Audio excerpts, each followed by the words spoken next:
ça c'est un Savagnin houillé, la cuvée autrement. Alors c'est un vin qui va se boire à l'apéritif, qui est très agréable à l'apéritif ou sur des entrées. L'image même de la tradition française, celle des terroirs et qui a façonné l'identité de nos régions. Ce moment à partager, ce plaisir d'un verre de vin à déguster serait aujourd'hui un danger pour la santé.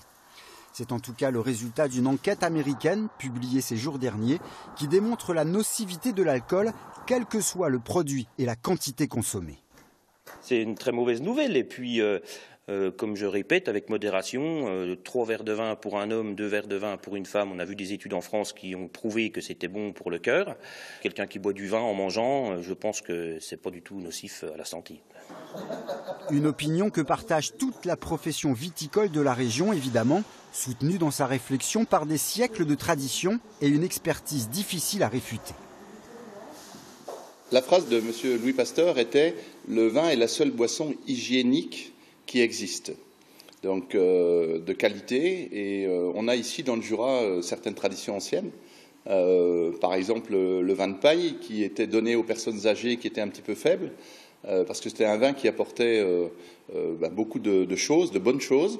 Moi je ne suis pas scientifique, ce que je sais c'est qu'il y a d'autres études, en particulier celle concernant le French Paradox, qui vient justement établir que la gastronomie française, les vins français nous font être finalement peut-être en meilleure santé que nos amis nord-américains.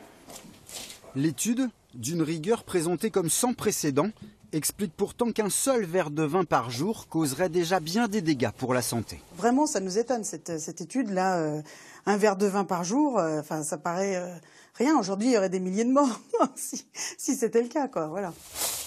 À quelques jours des vendanges, les travaux financés par la fondation Bill Gates semblent plutôt perçus dans le vignoble français comme une forme d'attaque économique bien orchestrée contre un patrimoine culturel réputé dans le monde entier.